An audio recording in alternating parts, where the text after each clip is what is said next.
देखिए quality of bowling, उन्होंने इस तरह के मिस्ट्री स्पिनर्स कभी भी नहीं खेले होंगे। उसके बाद ये देखें कि 190 का जब आप हदफ चेज़ कर रहे हो और शारजा जैसी ग्राउंड के ऊपर जहाँ पे आपको पता है कि स्पिनर्स को कुछ ना कुछ यहाँ से मिलना है, तो आपका जॉब जो है वो बहुत ज़्यादा मुश्किल हो जाता है। आपने देखा होगा शुरू में उन्होंने रिवर्स स्वीप भी मारी, उन्होंने स्विच हिट भी मारने की कोशिश की, उनको समझ नहीं आ रहा था कि स्पिनर्स को डील किस तरह करें। और नजीब जिस तरह बॉल करते हैं, वो उनकी जो बॉल की ट्रैजेक्टरी है वो काफ़ी ज़्यादा नीचे है और गेंद लेकिन उनका आगे गिरता है, और बैट्समैन उस ट्रैजेक्टरी को देख के समझता है कि गेंद पीछे गिरेगा और वो बैकफुट पे कमिट होता है, जिसमें उनका वो कैरम बॉल भी जो है वो जब अंदर आता है लेफ्ट हैंडेड बैट्समैन को वो डंडे हिलने का चांस बन जाता है। अगर राइट हैंडेड बैट्समैन हो उसके पैडों के ऊपर लग जाता है। तो इस तरह की बॉलिंग उन्होंने कभी खेली नहीं है, तो इनका जो है एक स्टेप अप है, लेकिन मेरा ख्याल है अभी तक वो इसके लिए तैयार नहीं है। इनकी बॉलिंग के बारे में हमने कहा था कि इनकी बॉलिंग का यूनिट कदरे बेहतर है, लेकिन उसके लिए इनको कंडीशंस की ज़रूरत है जो इनकी बॉलिंग को फेवर करे, तब जाके ये थोड़ा सा जो है वो इम्पैक्ट क्रिएट करते हैं। Batting wise they were not there.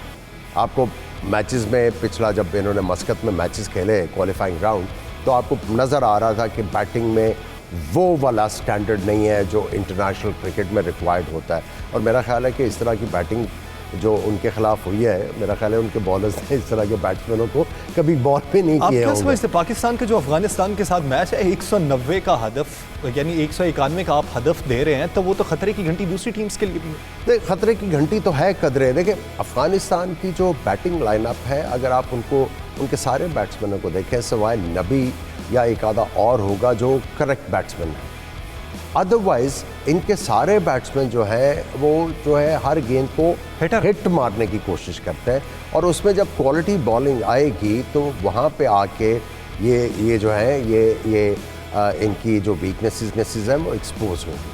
अच्छे बॉलर जो हैं वो इस तरह की हिटें नहीं खाते, और मैं समझता हूँ कि नजीबुल्लाह जो है जो नजीब को बतौर ऑलराउंडर कैसा देखते हैं? आज 59 किया उन्होंने और वो भी 34 बॉल। देखिए इनके पास एक तो जिस तरह मैंने पहले कहा कि एक दो बैट्समैन है, जिस तरह नबी है, अभी आपने इनका भी जिक्र किया, ये टेक्निकली करेक्ट बैट्समैन है। और जो 59 इन्होंने किया उसमें ज़्यादातर स्ट्रोक देखे इन्होंने वर्टिकल बैट स्विंग के साथ मारे, अक्रॉस जो है वो क्रॉस जो मारना होता है वो इतना ज़्यादा नज़र नहीं आया।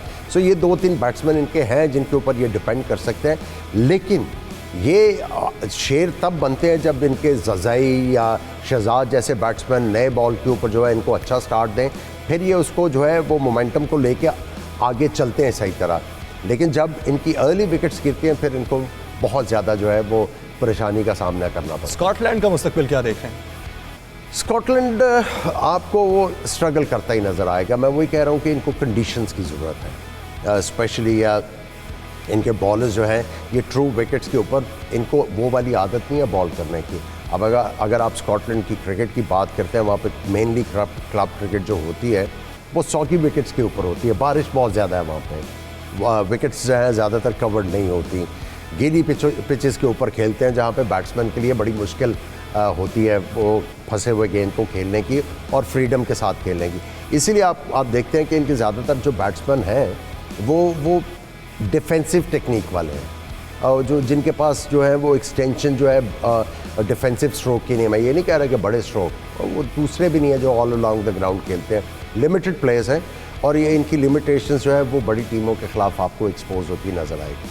हाँ, कंडीशंस मिल जाए। आप पहले 3 ओवर्स अगर स्कॉटलैंड के देखें तो तब तक कोई विकेट भी नहीं गिरी थी, तब तक बैटिंग ठीक चल रही थी, लेकिन उसके बाद झड़ी लगना वो समझ में नहीं। लेकिन वो आप देखें कि पहले जो 3 ओवर थे उन्होंने क्या क्या चीज़ ट्राई नहीं की।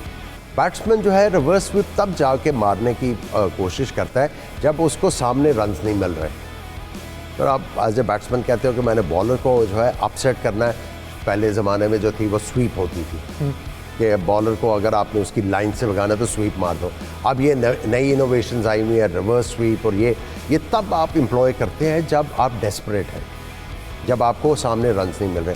अब देखिए पहले ही ओवर से उन्होंने ये वाली शॉट्स ट्राई करनी शुरू कर दी, जिसका मतलब ये था कि they were not confident enough to face this kind of a bowling attack. Afghanistan की आप कारकर्दगी को किस नज़र से देखते हैं? क्वालिफाइंग राउंड में अगर देखें तो बेहतरीन परफॉर्म किया, और अब जाके सुपर 12 का पहला मरहला जो उसमें पहला मैच उनका, और इस तरीके से विक्ट्री ले जाना, रन रेट 6 से ऊपर उन्होंने अपना सेट कर लिया है, तो ये अगली टीमों को किस तरह का उन्होंने कौशल? ये ऐसी टीम है जो किसी का सर लेके जाएगी इस टूर्नामेंट में।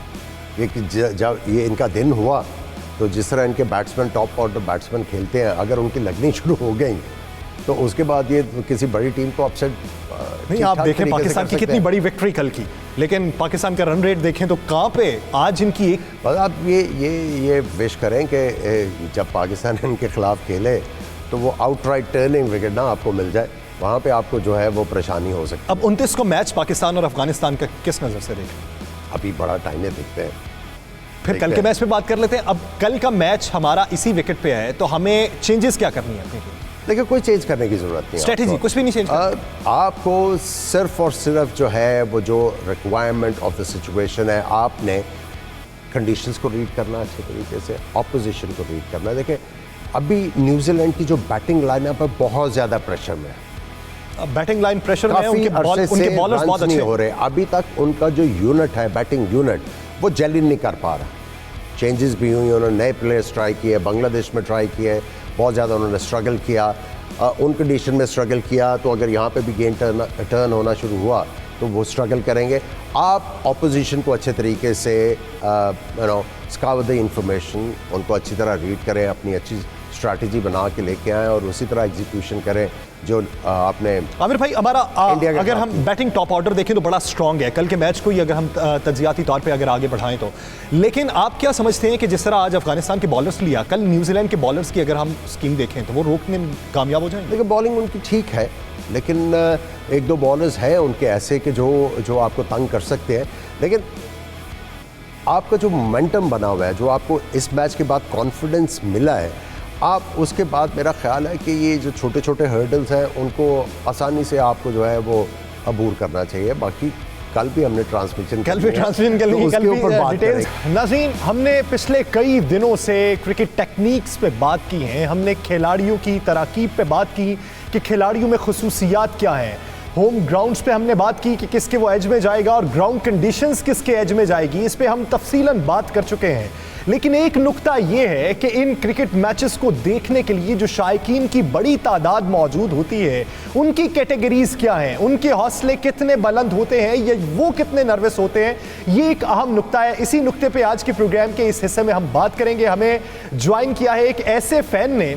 मैं पहले ये बता दूं कि बहुत से मुकाबले ऐसे होते हैं कि जब टीम हार जाती है तो कुछ फैन सामने आते हैं जो ये कहते हैं कि अरमानों पे पानी फेर दिया, जिस तरह की आजकल सिचुएशन भारत के अंदर जारी है। तो जब मैच जीत जाए तो कुछ ऐसे मनाजिर होते हैं जो दिल को लगते हैं कि ये शायकीन कितना अपने अंदर जज्बा रखते हैं। तो ऐसे ही एक क्रिकेट शायक हमारे साथ मौजूद हैं जो कल के मैच को जिन्होंने खूब एंजॉय किया और उनके कुछ मनाजिर सोशल मीडिया पर काफ़ी वायरल हुए। हमें ज्वाइन किया है जवाद गुलाम रसूल साहब ने। जवाद साहब, बहुत शुक्रिया आपके वक्त का।